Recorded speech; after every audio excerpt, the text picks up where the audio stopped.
Hey, all, welcome back to the Fire and Water Cooking Podcast. I'm Darren, I'm your host, and today we have a real special guest. We have Danielle Bennett, also known as Diva Q. She's going to join us, and we're going to talk about all things Diva Q. I'll be right back with Danielle Bennett. Smoking, grilling, getting hot and hotter, sous vide and chilling from fire and water.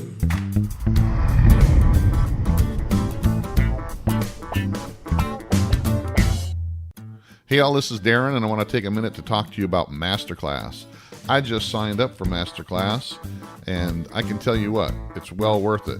Masterclass is where you can learn how to cook from Gordon Ramsay, you can learn how to sous vide from Thomas Keller, you can learn how to make Texas barbecue from Aaron Franklin himself. All these classes are available on Masterclass, plus many more. Masterclass has great video content, interactive assignments, social interaction with the Masterclass community, all for just one fee. You can either buy each individual class for $90 each, or you can sign up for the annual pass, which gives you access to all their classes for just $180. And that's what I signed up for. Check it out, guys. Masterclass has some of the best online training you can find. Check it out, guys, in the link below. Masterclass, amazing. Now on to the show. Welcome back to the Fire and Water Cooking Podcast. I'm Darren, I'm your host, and today we got a real special guest, Diva Q herself, Danielle Bennett. Danielle, welcome to the podcast, and thanks for joining me. Go ahead and introduce yourself. Hey everybody, I'm Danielle Bennett, also known as Diva Q, and I am in Central Florida, originally from Canada. I've been down here for quite a few years now, and I'm a professional barbecuer and pitmaster. So you're from around the Toronto area, correct? Yeah, originally from Toronto. How long have you been in Florida? Because I'm from upstate New York myself, but I've been down in Florida since 1979, so I'm pretty much a Floridian. My parents had a place here since I was 2 weeks old. I'm now 46. I moved here officially, though, 6 years ago. Gotcha.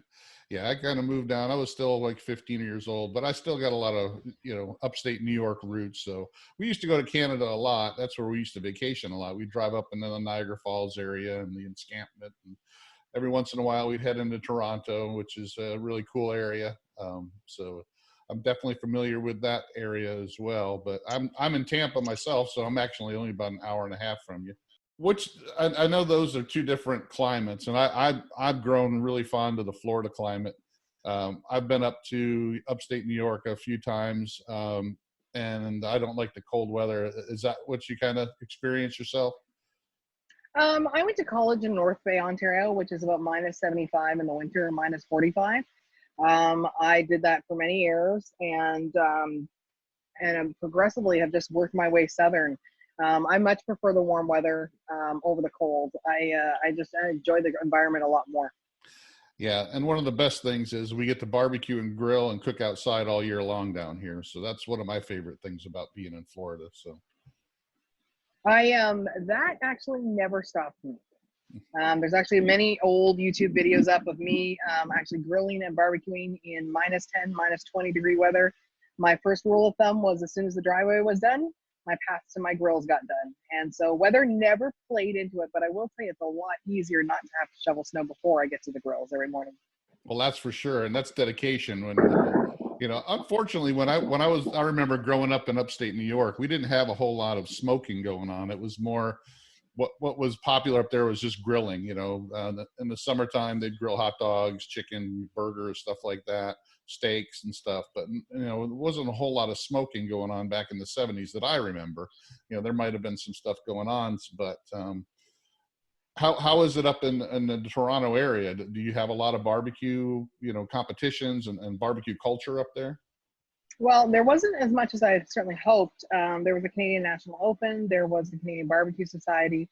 They were definitely much smaller than the KCBS or FBA or IBCA or any of the Lone Star competition and sanctioning bodies. So one of the things is I think it's probably a very similar experience to you, mostly grilling. With me traveling with my parents down to Florida, we had, often reason to stop to go and have a pulled pork sandwich or, something else on the way down to our place in Florida. But other than that, it was probably close to just the traditional amounts of, barbecue as your experience in New York was. It would probably be very similar. So I read your bio on your website, and it seems to me that Hmm. you kind of got the barbecue bug by those trips down to Florida from Toronto. That you said you stopped along the way at the barbecue pits or places along the way to Florida. So is that kind of where you got the bug to start barbecue? I think the biggest bug for me came from actually judging the Canadian Open, and that happened in 2006. And a friend of mine, I was always an intense home cook and always cooked from scratch. I was home with my children. We have 3 children with my ex-husband, and because of that, I was probably one of the most organized OCD kind of stay-at-home moms you could ever imagine, because I went from managing 175 plus people in my profession to managing 3 little humans. And so for me, it was not much of a challenge, and I needed more to do something more. And I remember my freezers were inventoried. I had meals planned out 90 days in advance. My house was spotless, and I needed to do something more. I've never been a huge TV fan. I don't like watching a lot of TV. I'm not a big gossip monger kind of person. I don't like doing a lot of those kind of things. And most of my friends are guys because they're just easier, in all honesty. And so one of the things is that a friend of mine called me up, one of my guy friends said, there's a Canadian Open, it's a barbecue contest. Why don't you come join me and apply to be a judge? And so in 2006, I judged. 3 months later, I competed in my first contest, and less than 1 year later, I won my first grand championship. Wow. And now, how much culinary training had you had before that? You said you like to cook a lot. I mean, was that mostly just at home, or did you do it professionally at all before then? Actually, I have double degrees. I have a degree in business administration marketing and also human resource operations management. Neither one has anything to do with culinary. However, my grandmother was a Depression era cook. There's a storm coming. My grandmother was a Depression era cook, and I learned a lot from her. Additionally, I went to classes, culinary classes, before barbecue, actually, just because I like to cook. So that was like knife skills training, herbology, sauceology, compositions, plate building, meat, butchery, a whole bunch of things. So while I'm not a paper chef, I am definitely a chef. How about that? Well, and that's usually, if you have a passion for something, it wasn't that you wanted to make a career out of it. I guess initially it was just something that you really like to do. And then now it's kind of turned into a career for you, more fun way, right? Well, for the last 10 years, it's absolutely been a career. First 4 was fun. The last 10 has been a career. Because if you're going to go into this and you're going to expel all that much effort, if I'm not making money, why am I doing it? Exactly. And if I'm not enjoying making money, it doesn't have to be a lot of money, but it has to be something that's fulfilling and rewarding. So for the last 10 years, it's been a career. So 10 years of a career, 14 years in barbecue total. Awesome. Well, that's kind of knocks through most of the stuff I wanted to ask you in the beginning part. So, I mean, it gives me your history, and that's great. I think I started out working in restaurants when I was young, which got me, loving cooking and food. Then I got into banking. So then, that's where I actually made money. So, but I still loved to cook, and I still, played around in the kitchen. I do all the cooking at my house, and it kind of stumbled into this, a few years back when I kind of started mixing barbecue and other cooking methods, and where the sous vide now comes into play. So now it's more of a passion. I still, try to make a little money to help pay for what I do, but the passion part is what really, starts. And if you can make money with something you're passionate about, especially, like, for instance, Malcolm Reed, Harry Sue, a lot of the people like you and others that I've interviewed. I mean, it's that passion was what catches you. And it really wasn't about making money at first, but the money comes after the fact. And that's always a good thing, that you love to, if you love to do something and then you can make money doing it, go right ahead. Why not? Right. Absolutely. It's a great idea. The only thing is that I will always disagree with people that say that, find something you're passionate about and you won't work a day in your life. That's totally crock. You work I harder. work my butt off. I work harder, and I cook more than just about anybody I know. Yeah. I cook constantly. I always am developing recipes, working with companies, and a variety of things. I never stop working. It's very, very rare for me to not be working on something, even if I'm supposed to be on vacation. I'm usually on my phone researching something or reading about something or learning about something. It's never ending to me, and that's a good thing. I enjoy it. just because it's hard work doesn't mean it's a bad thing. No, exactly. And like I said, the reason they say that is because you have fun doing it. You're still working hard. You probably work twice as hard. Like you said, you work twice as hard at it because you do love it so much. It's not a dredge. It's not like you're going, oh, I got to go work my 9-to-5 job or what have you. It's more of, I'll do a 12-hour day cooking or doing something like that because I love to do it. What other kind of cooking methods do you use around the house or in your stuff? Do you like to mix up the cooking methods, or are you strictly a barbecue purist? I would say I grill and barbecue 90% of my items, I'm going to say, because even when I'm doing a baking project, it's a baking project on the grill. Even if I'm doing like I've got developing, roasting bones or whatever, I'm building up a stock right now for an au jus tonight. It's done on the grill, developing breads and pastries on the grill. So for me, it's mostly, I'd say probably a good solid 90% is done on the grill and barbecues. And although I'm solely with Traeger now, I've come from the environment, I've come from offsets, and I've come from charcoal, and I've come from other types of pits prior to this. So learning by fire first, and then, of course, having the consistency of a Traeger has made my life a lot easier. And it's opened up a lot of opportunities to experiment with some other directions. But typically, yeah, I'd say about 90-95% is done on the grill or barbecue every single day. Every day I'm on the grill for something. So It's very extraordinarily rare for me not to be on a grill. So do you have any other grills, or are you strictly using Traeger now? Is that something a contractual thing, or is that something that you prefer to use pellet grills only now?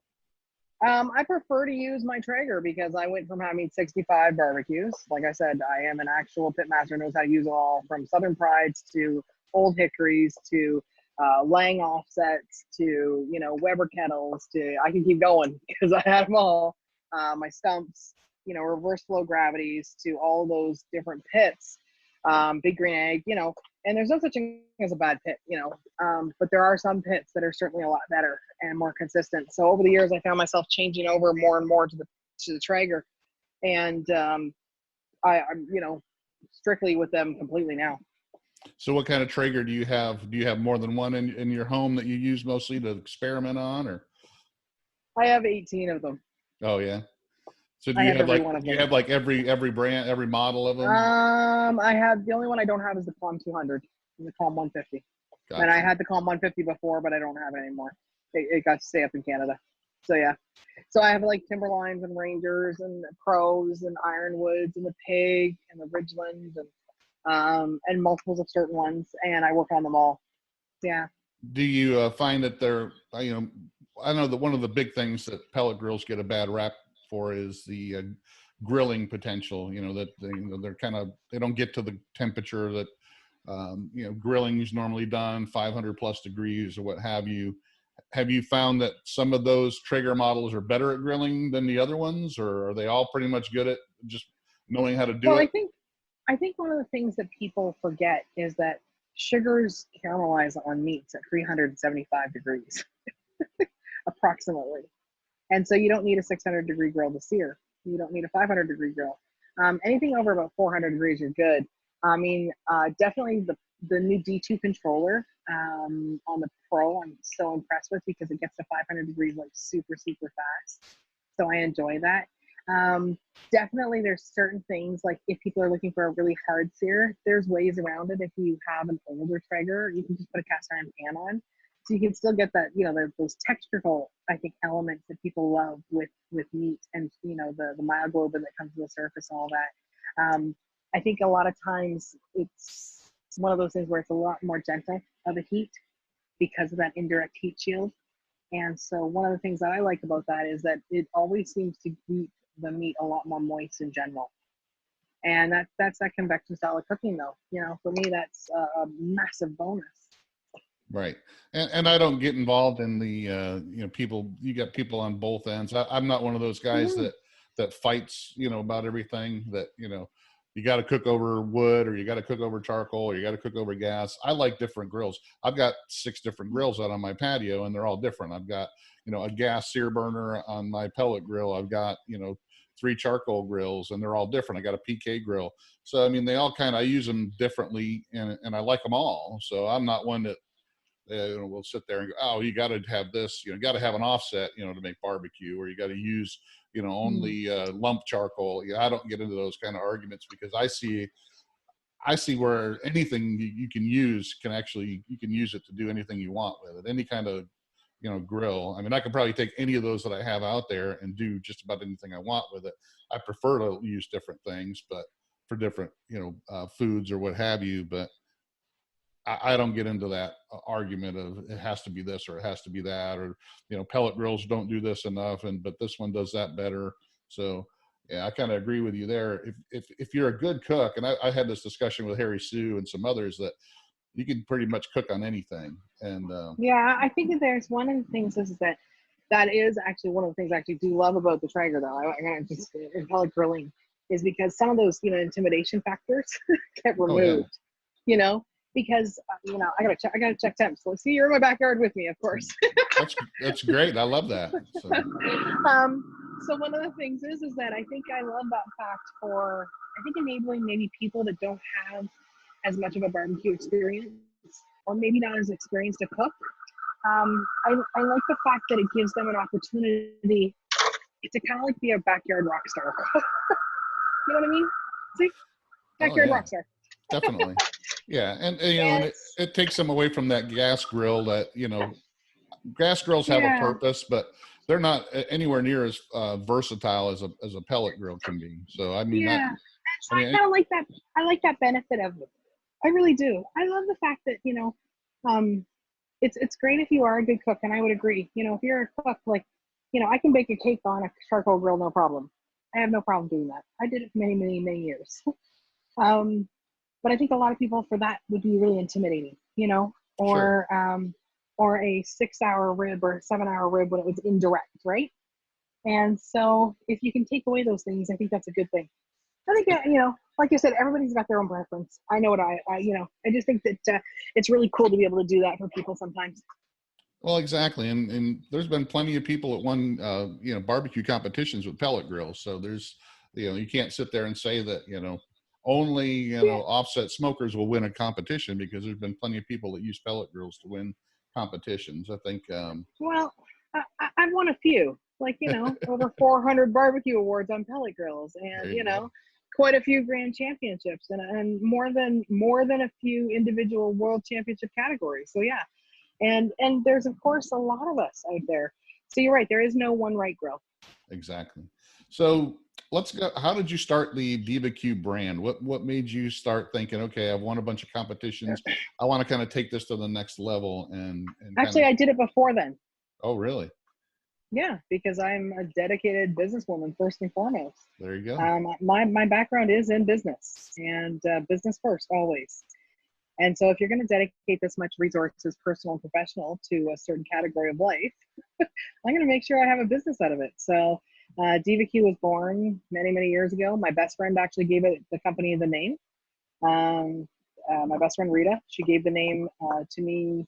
We were sitting in my backyard drinking wine and bourbon. She was drinking wine, I was drinking bourbon.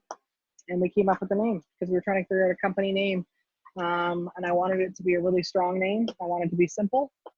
And I didn't want, cartoon pigs. I didn't want the word smoking in there anywhere.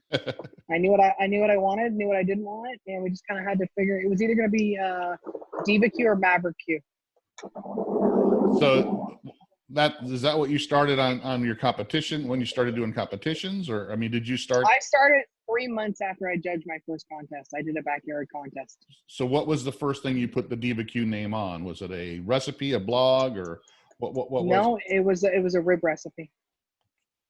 And then is that what came first? Like, just started doing recipes and putting them in a blog form, or how did you start it out? There used to be, I used to have a really old blog, and one of the things is that I knew so many people in the restaurant industry and the cooking industry already, that I was already well known for cooking in my community. My friends in our community, the hostess with the mostest, because they called me like Martha.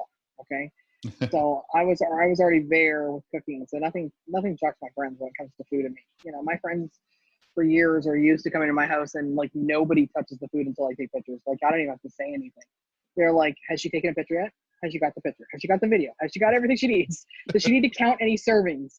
Like you have to understand, like that came well before barbecue. You know, I was the person that always had the Super Bowl party, always had, you know, hockey championships, you know, all those kind of things. So like none of that recipe development and stuff like that was new to me. It was just in a different format.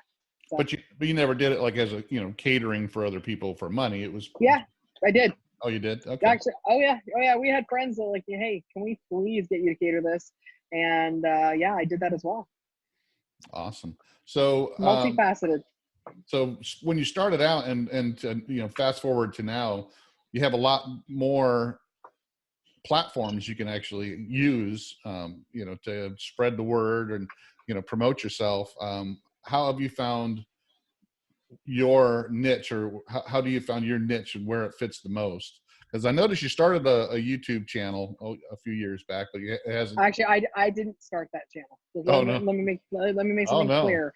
I actually did not start that channel. The company that I was with, the marketing company that I was with the show Barbecue Crawl, started that company, or that channel. So they actually put those up. So that was not me, even though it's my name. Did they actually own that channel and you can't do anything with it, or is it? Unfortunately, they actually tried YouTube. It's actually a problem with YouTube, actually, because when the Google thing happened with YouTube and everything else in Gmail, unfortunately, it got locked down and will never open up again. And they can't seem to give us any access to it, neither me or the company I was with. Yeah. Wow. Unfortunately, it's just kind of stagnating there forever. And yeah, I was going to say, because there's some awesome videos on there, but the last one was posted like 4 years ago. So I'm going to actually share the screen here, and then I'm going to share your website, because it looks like that's what you kind of. I typically direct people. Yeah, that's the website. I typically direct people to my Instagram or to my Facebook or my Twitter. Right. But YouTube is unfortunately just a stagnant platform for me right now.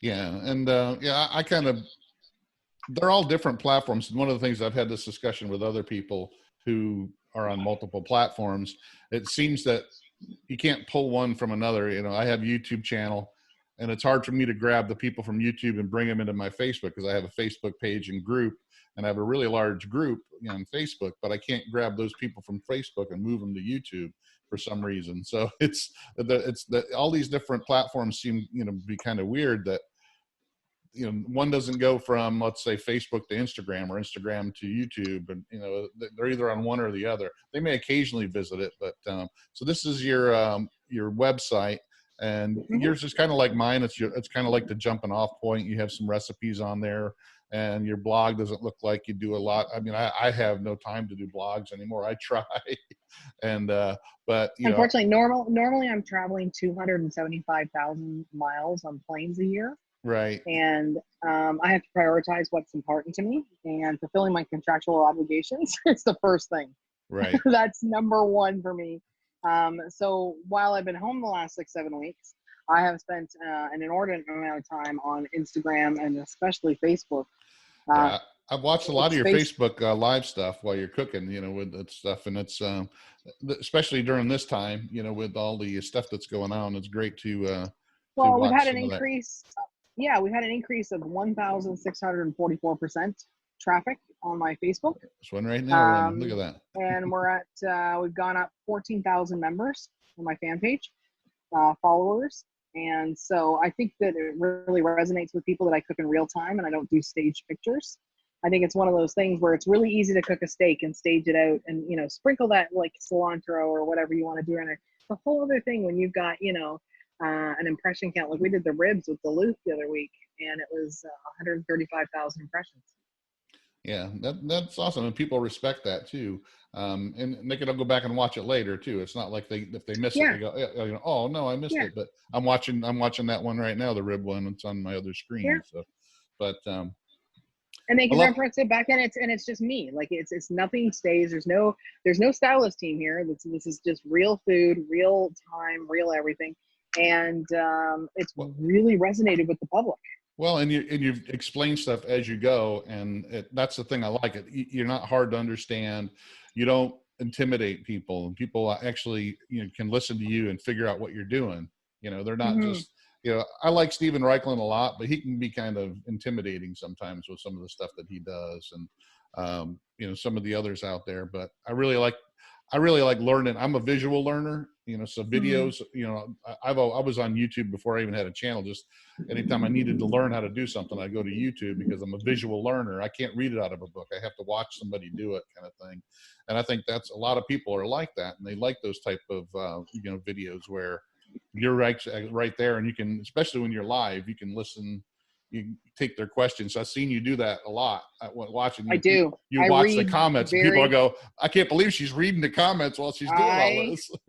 I'm very lucky. I read an extraordinarily fast rate. It's one of my skill sets, actually, as just a human, is unfortunately, it also costs me a lot of money on Amazon or Kindle, because I actually read at 2 times plus the normal rate. So typically I can keep up with almost every single comment. Very rare that I miss something. And that way, I think people really like that too. And I'm totally unedited. If you've watched me, and if you ask me something stupid, I'm going to tell you something back. It's kind of who I am. Yeah. The trolls need to stay away from you. I don't take shit from anybody. I don't. I earn my right to be here. And that also comes with hard work and dedication and things like that. I didn't come from a family of barbecue. Nobody handed me any of my career. And, I've been so fortunate to befriend some of the most amazing people in barbecue. And I am eternally grateful for their assistance. But at the end of the day, drive, determination, and hard work and an ethic that has never stopped is what got me here. So. Yeah, and exactly like you said, you don't need to take crap from anybody because you've got the awards and the experience to just shut them down. I mean, most of the people that do cause problems on these the social media stuff don't know what the hell they're doing, and they just they saw a video somewhere on somebody doing something and think that that's what you have to do the whole time. I get them all the time, and I've had this discussion with some other people that do the same thing, and I just shut people down too. It's like I don't know who you are, but don't tell me one thing when just because you think you have the pulpit now because you got a keyboard in front of you. You can treat somebody. Most of those people wouldn't tell you that to your face or say anything like that to your face because they probably get smacked. So it's really easy. I think it's also that I'm female and it makes us more of a target. Unfortunately, it's still the case in this industry. It's one of those things where it's unfortunate, but sometimes it's still quite true to this day, where if I'm in a group of guys, they're never going to ask me ever. Yeah, it's crazy. There's a lot of people out there like that, but like you said, there's nothing you can do about it. There's nothing you can do about it.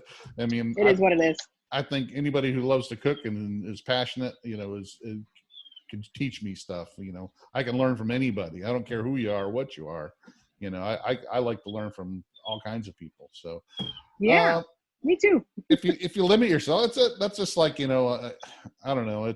I get a lot of people that if you limit yourself into what you do, how can you learn anything new? I mean, I love learning stuff. I mean, I've been cooking for 40 years and I still learn new stuff every day and I love it, and so it just amazes me how people can get locked into certain things and, they're all hurting themselves. I often say in a lot of the lives, I'm like, there's no one right way to do barbecue and grilling.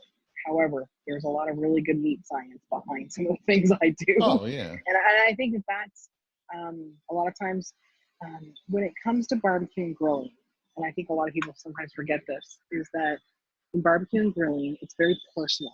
And the reason it's personal is because a lot of times for a vast majority of people, they've learned from their grandmother or their grandfather or their uncle or their brother. And so if you tell them a different way of doing things, even though it may be, a much better way of doing it or a much more consistent way of doing it, it's almost like you're attacking their family values at that point. So they take it very personally. And over the years, I've really been very cognizant of that when I'm talking to people and saying, hey, I understand your grandfather must have done that and he may have poured vinegar on everything. However, let me tell you, this simple brine will work a lot better and a lot more consistently, and this is why. And I try to always That's something I make a very concerted effort to do all the time. Don't just tell somebody to crack open a lid of a rub. Okay, so not just give them a recipe. Okay, one of the things I really want to do, and what I try to do all the time, is educate people on the whys. Why are we doing this? Why are we spritzing every 45 minutes? Why are we, only adding this much of this ingredient? Why, this soda versus baking powder, or whatever the case may be, right?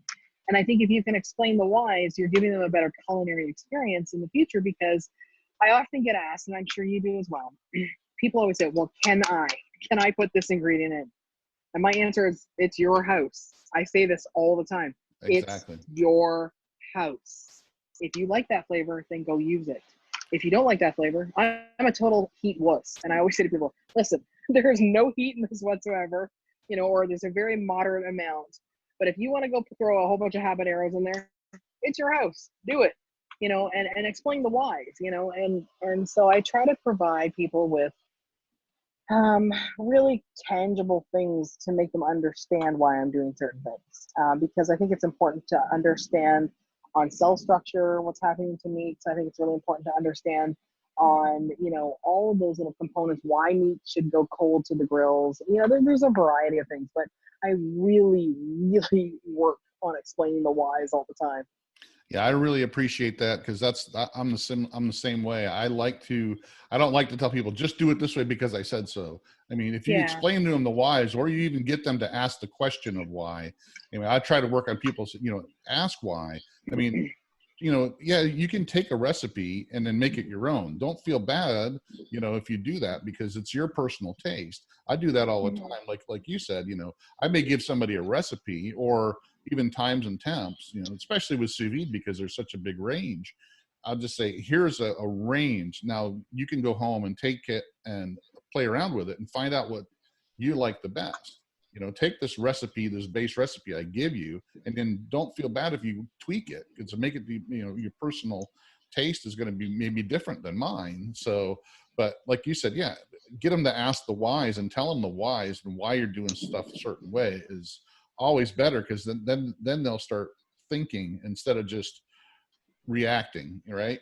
You want them to think. You want them to learn and grow. And to just react to something and just say, well, just do it this way because I said so, they're not really learning. Yeah, exactly.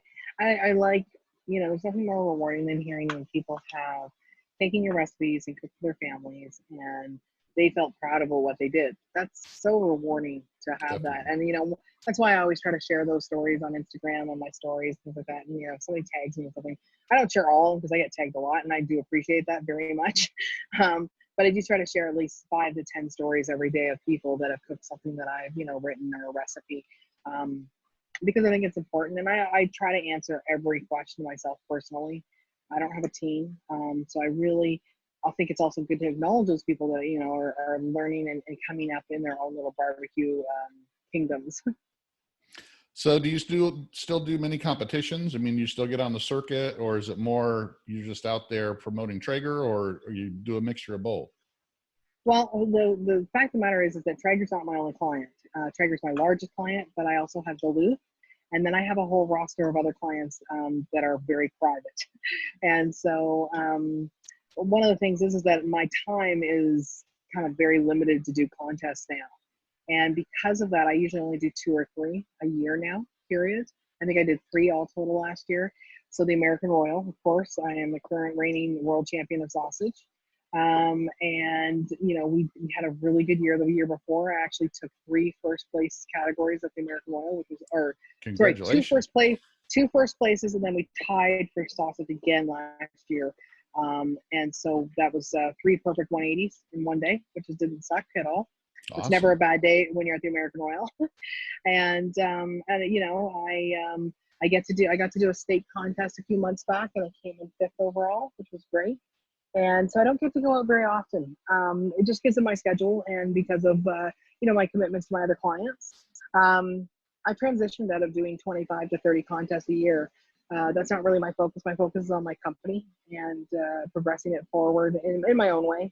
And I've really enjoyed that. I love teaching more than anything. It's, and the TV stuff too. Last year it was 5, 6 programs asked me to come on, and I didn't think they were the right fit. And just because they offer you money doesn't mean it's right. And Right. for me, I'm extraordinarily selective, because it has to be genuine for me. It really does. I I'm 46 now, and I don't want to just be a reality star on a barbecue show. Um, and if somebody chooses to do that, that's fine, but it's not me. I don't like the drama. I don't like the BS. It's just not my thing. And for me, it's been very, very, humbling experience to be able to turn down these programs. But it's the right move for me. And until I find one I feel that it kind of aligns with my own integrity and values, I'll keep turning them down. I just turned another one down last week.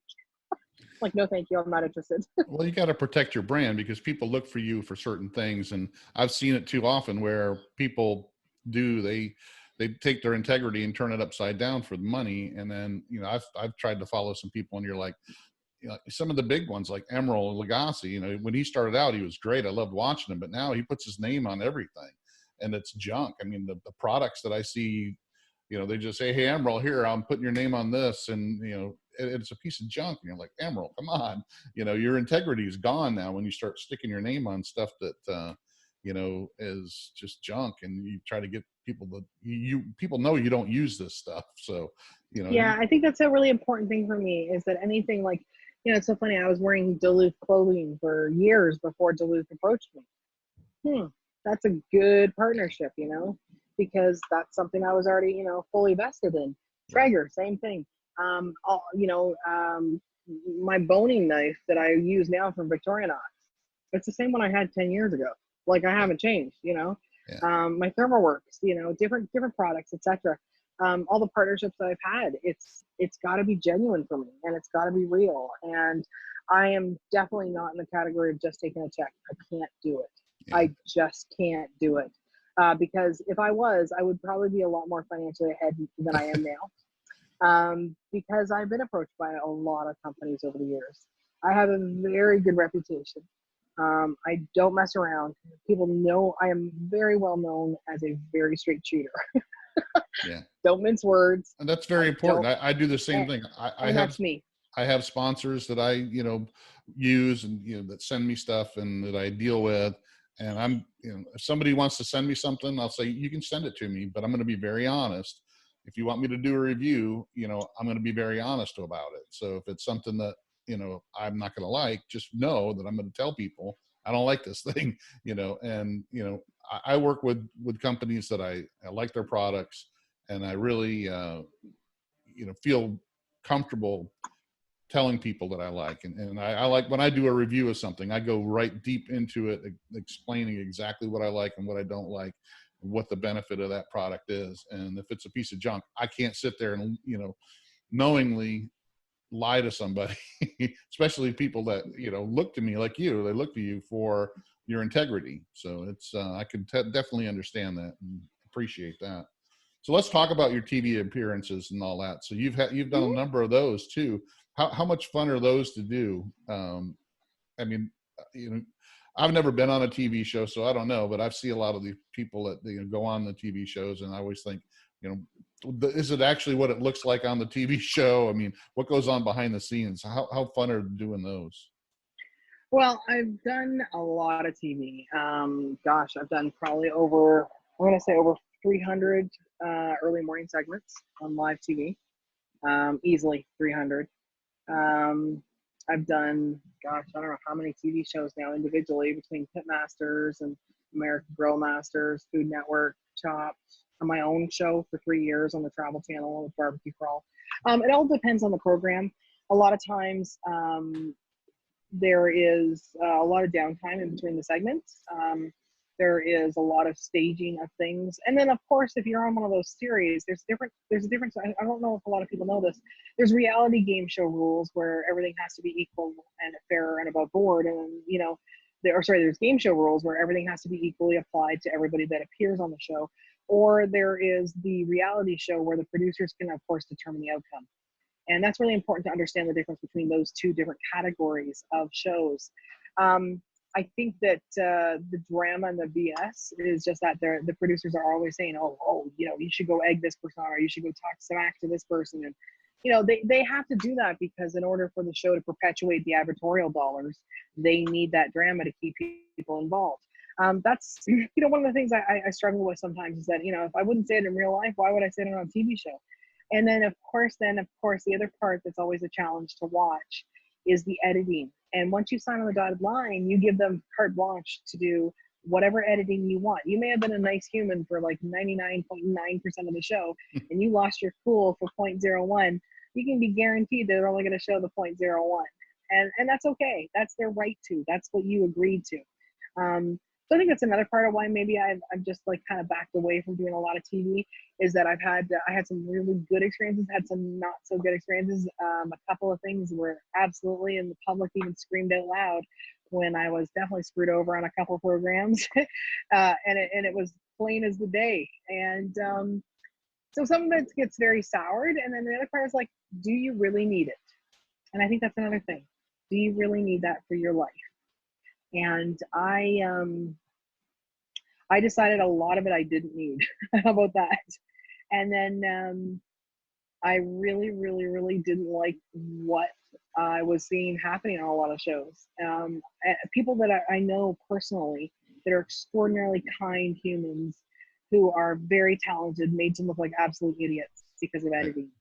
And so I don't like seeing that. I really don't. That really bothers me because I think that that's such a disservice to them. But when you sign that dotted line, that's what you agree to. And so if you go into that and you knowingly go into that, then it is what it is, and you signed up for it. Exactly. Yeah. And if you keep doing it, then all you're doing is, you know, hammering yourself in the head, right? Exactly. So I mean, everybody has their own personal levels that they're willing to take on, and some of us just decided maybe not so much. Right.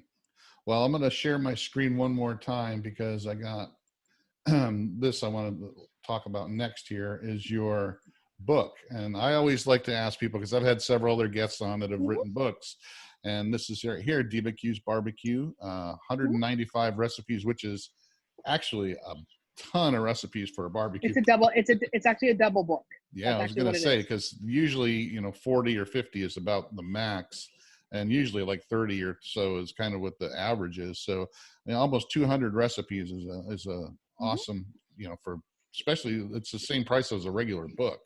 But how long did it take you to do this, and what was your experience writing this book, and would you do it again? I mean, was it anything near what you thought it would be? Well, the book itself, the reason I wrote the book was because of a lady by the name of Jennifer Bain. She was the food editor for the Toronto Star, which is Canada's largest newspaper.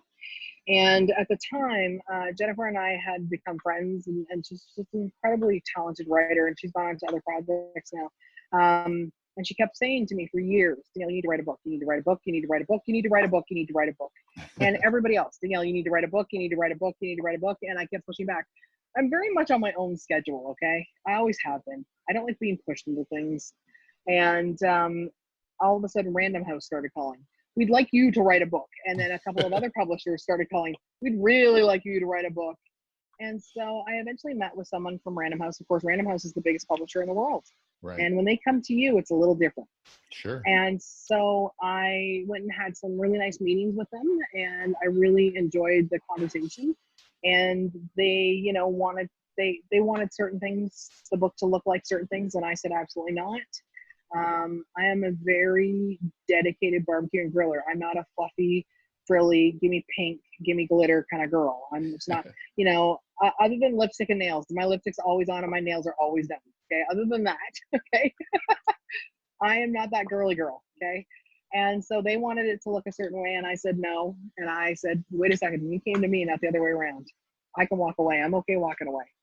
I think this is why I've never been a money hungry person. I'm more of an experience hungry person. I don't have a lot of money.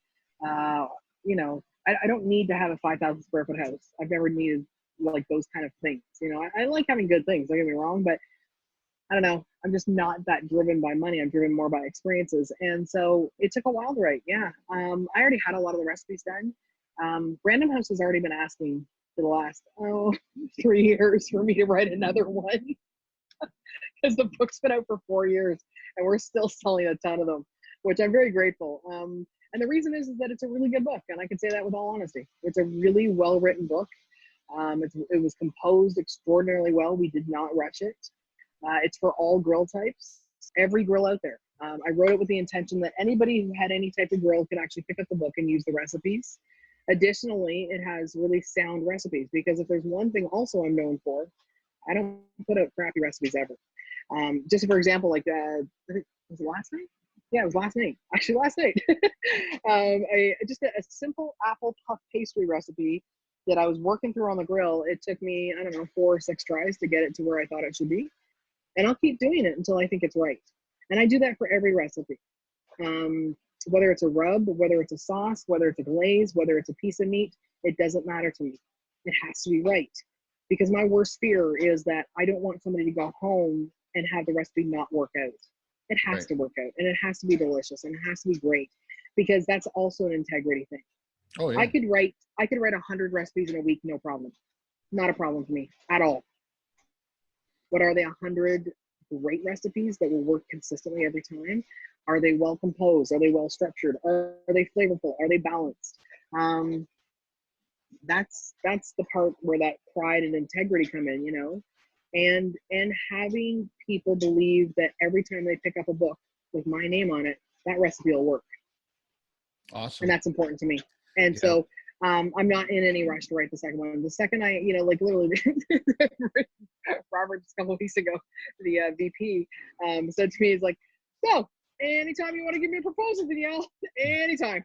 We're just waiting for it, you know. And so I'm slowly getting there. I'll write another book, but it's going to be a while, you know, because it's got to be right. And I don't want to rush it. And a lot of times what happens is, if you're a food celebrity or whatever you want to call us, okay, what happens is that as your notoriety goes up and your popularity goes up, I think the quality of the writing sometimes go down. And that doesn't affect like everybody consistently. So I don't want to just be a blanket cover statement on that. However, a lot of times you'll see a secondary name on the book cover, right? So you'll see the celebrity's name, and then you'll see a secondary name right underneath that. And that's like your ghostwriter, basically. And they write a lot of the content of the book, because I know that all of the words in my book were written by me, every single one. And that is, I think it's 158,000 words or 58,000 words. I actually have the count somewhere. But I know every single word was written by me. And I also know that goes against every celebrity's brain, because that's a lot of work. It's a lot of work. And then the editorial progress of working through the edits is one of the most painful things, because you are trying to find as much consistency as possible throughout the book, product relationships, and certain things. Like even when it came down to writing the recipes for the brines in the book, normally the publishing house doesn't want to put name brands in the book, right? So if you say kosher salt, they just want you to say kosher salt. And I had to go back to them a couple of times saying, no, it has to be this brand of kosher salt, because the sodium level is this much. And if they switch over to another one, it's not going to work out as right. And I mean, having to argue those points because it is an integrity thing for me. Like, no, it has to specify this brand. I said, and I'm literally bringing charts to them saying, no, this one has this sodium level, this, and do you see how much of a difference this makes in a brine? And I'm literally, that's how adamant I am about those recipes. They've got to be right. And so the editorial process of editing a cookbook is painful as hell, okay? I remember once when I was doing the book that I threw the manuscript up against the wall and said, hey, all, I want to introduce you to a company I just started working with, Fresh Jack's Organic Spices out of Jacksonville, Florida. They're a small, family-run company that's fast-growing. I've tried a bunch of their different seasoning blends and spices, and I can tell you they are all fresh, all organic. None of them contain artificial flavors or sweeteners. None of them have anti-caking agents or preservatives. They all taste like they were just made for you yesterday. Check them out, guys. They're on Amazon in the link below. They have different sample packs, different blends. Like I said, and they also have the individual seasonings and spices as well. Fresh Jack's Organic Spices. Check them out, guys. I love them. oh, excuse me. I said those words. You can bleep me. All right. I edit this thing, so don't worry about it. Yay! But literally, that's what I said. And that was an absolute, because I'm like, are you kidding me? Yeah. And I can't remember. And I had a couple of the most incredible editors, and I'm so glad I had them for my very first experience, because one of the ladies had already written 3 cookbooks on her own.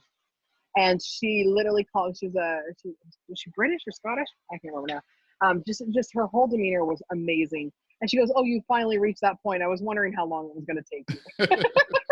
Because I said, "Is this normal? Is it normal for me to feel this way?" She goes, "Oh, perfectly." Yeah, She goes, everybody "You I've lasted talked a lot to, longer than I thought." So, everybody I talked to that has written a book has said the same thing. The editing part is the worst because they keep Yeah. coming back to you, and you write a recipe, you put your heart and soul into it, and they come back. I think it was another guy just had a not too long ago, and he said he had this seafood dish that he really wanted to do, and that's like you said, they said, "This is your book, you Yep. decide on what you want in it." And they came back to him and said, "I don't want this seafood." But he goes, "You said it was my book. This is what I want to do. This is my recipe. Well, I love this recipe." that's And the you had to thing. fight with him That's about painful. it. Yeah. Yeah. And one of the other things is once again, it's a bit of an ego trip. When they come to you, it's a different ball game, right? Right. I didn't go to them; they came to me, which is kind of nice. That's literally a really nice little component. You're like, all right, I'll walk away. I'm done. Awesome. I'm good. Because at the end of the day, if it's going to have my name on it, it's going to be my book, and So it's going to have my impact on it. Yeah, I mean that just shows from everything you've done and what you said from the beginning. It's you put your heart and soul into it, and you got to make sure that everybody who looks at it says, "I understand that that's Danielle's," because Yeah. So even if you look at the cookbook, here's a funny little thing in the cookbook that makes me really happy. If you look on the pages, you'll notice that they're all gingham checked. They're all color coded to the different categories. In the bottom right hand corner, right behind every numbered page, is an icon, whether it's beef, chicken, fish, pork, or anything. The reason is I want it just to be easy for people too. right. And so I think that approachability factor was also really important to me, to make it approachable to anybody, whether they've had a grilling experience for the last 40 years or somebody who just picked up a grill last week. Awesome. That's important to me. So what else you got going on here coming up? Anything we should be looking for? Some things I can't talk about yet, but some Okay. good projects coming. So if they follow you on Facebook, though, you'll be announcing stuff on your Facebook and Instagram. Facebook and Instagram and Twitter. I'm on there every single day answering questions for people. I try to get back to people. That's kind of a thing for me. I once got a lecture from a media coach that I subsequently did no longer use their services. And that's actually, unfortunately, more than one time I've been told it. And the media coaches, they're like, you're way too approachable. People can access you too easily. And so they tell you, you're supposed to be a little more standoffish, and you're not supposed to be answering so many questions, and people think, you're available. I'm like, I am available. And I don't want to be that person that just ignores everybody, Right. I don't want to be that person that doesn't help people. If I'm available and I can answer a damn question, I should. Yeah, I might not be able to awesome. get to them all, but I really try. And so, always on my own path. I get to work with kick-ass, amazing, people at Traeger and Duluth and my other clients that are just awesome. And we love the Traeger lives. I do lives in I already did a live for today. I did smash burgers. Of course, today is, a National Hamburger Day. And so I did a smash burger, and it's already been, viewed 6,000 times today, which is nice. And that was literally me just making lunch. It's just normal. I'm like, all right, I want a smash burger, and here's a nice little picture at the end, and we're good to go. I'm going to continue doing the lives almost every single day. I like that. I like that reaction from people, and I love sharing with people what we do on a daily basis here at my house. I think that there's lots of opportunity to keep teaching people, whether you're in a structured format or not. I've got a Traeger Live next week coming up, and that's going to be here at the house live again with Traeger grills. Another program we've got coming up is a couple other things coming down the line, and I'm pretty excited about that. So there's quite a few good things on the way. Always. Well, I'm going to make sure that everybody has a link to your Facebook page and Instagram and your website as well. And also, thanks so much. I'm going to link a copy to your book on Amazon so people can check that out. I want to thank you again for being on. Really enjoyed having you on. Hopefully I can have you on again sometime soon, and we can talk about some other stuff that you're working on. Thank you so much for the opportunity. I appreciate it. I wish you all the very best. Thanks again, Danielle. I'll see you again on the next honey. Fire and Water Cooking Podcast. Well, thanks for joining us, everybody. I want to thank Danielle Bennett, Diva Q, for being on. Make sure you check out Diva Q on Facebook, Instagram. Check out her website. I'll link them in the description below. But make sure you follow Fire and Water Cooking on Facebook, Instagram, and make sure you follow the Fire and Water Cooking YouTube channel and the podcast, wherever you get podcasts. Thanks again, and I'll see you on the next Fire and Water Cooking Podcast.